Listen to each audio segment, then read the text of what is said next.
শুরুতেই অনুরোধ করব চ্যানেলটি সাবস্ক্রাইব করে আমাদের সাথে যুক্ত থাকুন।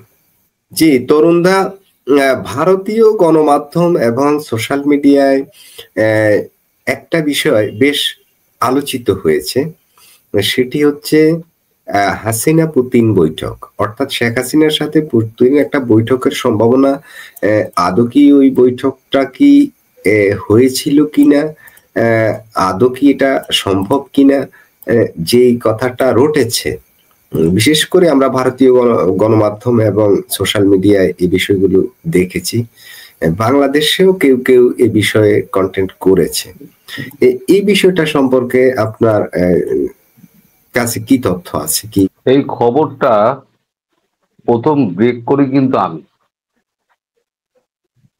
হাসিনা এবং পুতিনের বৈঠক হতে যাচ্ছে আজকে, যেটা সারা ভারতে এবং সারা দেশে আলোচনা হচ্ছে, সেই ঘটনাটা সেটা কিন্তু প্রথম আমি ব্রেক করি এবং আমি আমার চ্যানেলে প্রথম বলেছিলাম যে পুতিন আসছে, যেমন মোদির সঙ্গে 20 মিনিটের একটা ক্লোজ ডোর মিটিং হবে, তেমনি ফেরার আগে দ্রৌপদী মুর্মুর সঙ্গে, আমাদের মাননীয় রাষ্ট্রপতি, তার সঙ্গে দেখা করার পরে জাহাজে ওঠার আগে উনি কিছু সময়ের জন্য যাবেন বাংলাদেশের প্রধানমন্ত্রী শেখ হাসিনার সঙ্গে কথা বলতে, এবং তাকে নিয়ে যাবেন অজিত দোভাল।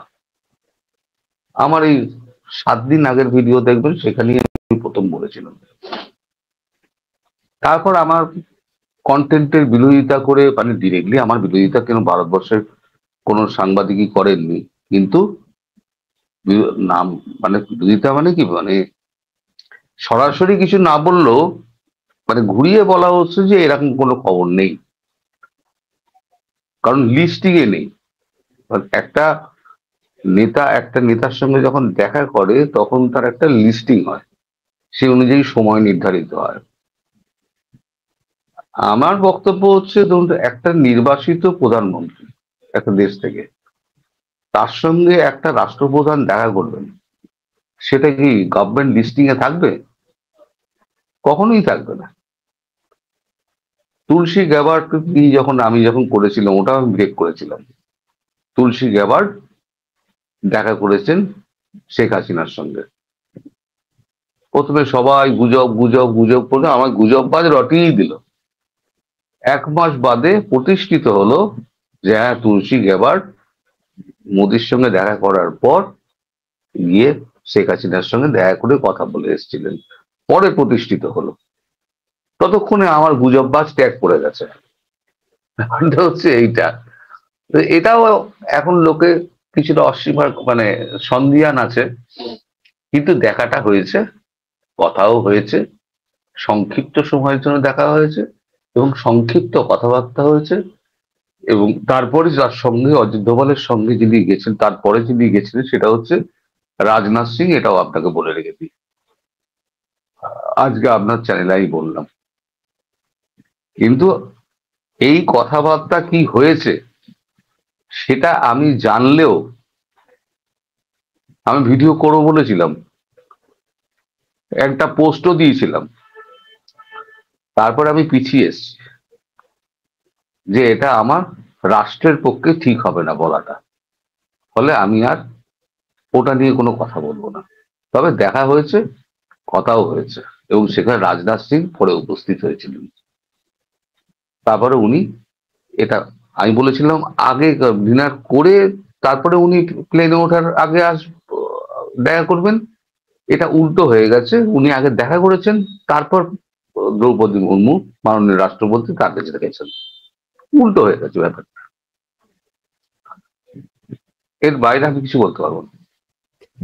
জি তরুণদা, আমি রফিক ভাইয়ের কাছে একটু আসি। রফিক ভাই, পুতিনের হঠাৎ এই যে ভারত সফর এবং এই নরেন্দ্র মোদীর সাথে বৈঠক এবং নানা চুক্তি, এবং শোনা যাচ্ছে বাংলাদেশ প্রসঙ্গেও সেখানে বেশ আলোচনা হয়েছে, আপনার কি মনে হয় এই এই বিষয়টাতে বাংলাদেশ প্রসঙ্গ থাকতে পারে? ধন্যবাদ মাসুদ ভাই, ধন্যবাদ তরুণদা ধন্যবাদ। আপনার দর্শক শ্রোতা আসসালামু আলাইকুম। আমি প্রথমেই আজকে স্মরণ করছি আপনার আজকে প্রথম কিন্তু ভুটান এবং পরবর্তী সময় কয়েক ঘন্টা পরে ভারত কিন্তু বাংলাদেশকে স্বাধীনতা স্বীকৃতি দিয়েছিল। আজকে 6 ডিসেম্বর, তখনকার আমলের যারা সরকার প্রধান ছিল ওদেরকে প্রতি আমি গভীর শ্রদ্ধা জানাই এবং পাশাপাশি ভুটান যে এবং ভারতবাসীর প্রতি কৃতজ্ঞতা প্রকাশ করছি। দেখেন, ভূ রাজনীতিক খেলায় অনেক কিছুই আপনার ঘটতেছে, আমরা দেখতেছি। এখন কিন্তু আপনার সাথে সাথে কিন্তু কোথায় কি হচ্ছে না হচ্ছে সারা বিশ্বের সাথে সাথে কিন্তু খবর হয়ে যাচ্ছে। এখন কিন্তু আমরা কিন্তু এখানে টেলিভিশনে বা মোবাইলে বসে বসে বুঝতেছি যে সারা বিশ্ব কোথায় কি হচ্ছে, কোন কার দিকে যাচ্ছে, কে কোন দিকে হেলে পড়ছে, কতটুকু হেলে পড়ছে সেটাও আমরা বুঝতে পারি। তো ঐতিহাসিক ভাবে কিন্তু ভারতের সাথে কিন্তু রাশিয়ার সম্পর্ক ঐতিহাসিক সম্পর্ক। এটা সেই আপনার স্বাধীনতার পর থেকে এটা শুরু হয়েছে। ভারতের যে যখন স্বাধীনতা হইল 75-76 বছর আগে 1947 সনে, তখন থেকে কিন্তু আপনার শুরু হয়েছে। কিন্তু এর মধ্যে কিন্তু কোনো কমতি হয় নাই। তার মধ্যে সবচেয়ে বেশি সম্পর্ক আরো ডেভেলপ হয়েছে 1971 সনে। কিন্তু আমি যতটুকু জানি, এটা আমার ভুল হতে পারে যেহেতু আমরা এত কিছু জানি না, শুনছি যেটা হলো যে বাংলাদেশের যে আপনার সামরিক যে আপনার অস্ত্র শস্ত্র এর ম্যাক্সিমামটাই আপনার রাশিয়ান থেকে আসছে এবং এটা রাশিয়া ভারতকে এই জিনিসটা সাপোর্ট দিছে এবং জাতিসংঘ সাপোর্ট দিছে। রাশিয়া মানে ভারতের পিছনে একদম আপনার খুঁটির মতো দাঁড়ায় ছিল, বাংলাদেশকে হেল্প করার জন্য ভারতের পিছনে দাঁড়ায় ছিল। ভারত যে কারণে কিন্তু তারা এইটা অনেক শক্তি যোগাইছে। তার মধ্যে কিন্তু ভারত 71 সালে কিন্তু মরগঞ্জেন বাংলাদেশে সাহায্য করতে কিন্তু তারা কিন্তু একটা বড় একটা চাপের মধ্যে পড়ছিল, সেক্ষেত্রে রাশিয়া কিন্তু পিছনে কিন্তু দাঁড়াইল।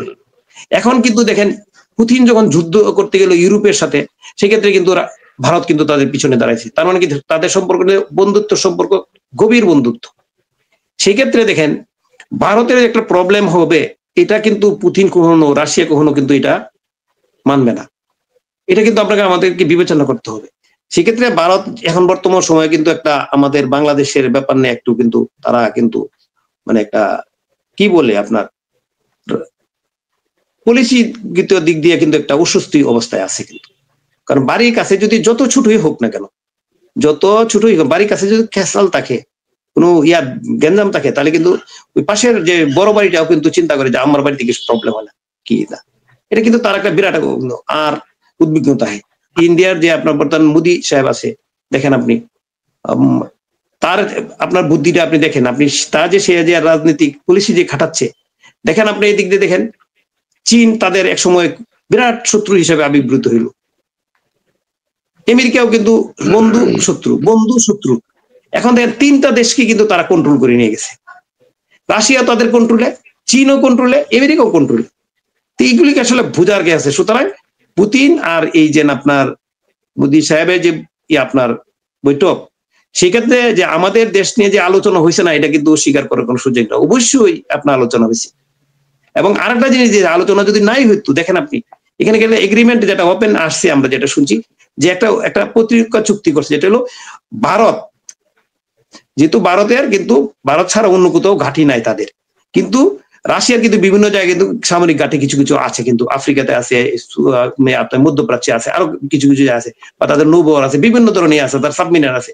তাদের প্রত্যেকটা সামরিক স্থাপনা তারা ইউজ করতে পারবে। ভারতের সাথে কিন্তু এই চুক্তিটা হয়েছে। কিন্তু আর বিশেষ করে কিন্তু এখানে এই স্ট্র্যাটেজিক্যালি আমাদের এই যে দক্ষিণ এশিয়ার যে রাজনীতিক কন্ট্রোলের ব্যাপারে কিন্তু এই যে পুতিনের যে আপনার সিরিয়া, তো কিন্তু এখন সিরিয়াতে কিন্তু আছে, রাশিয়ান ঘাঁটি আছে কিন্তু এখন।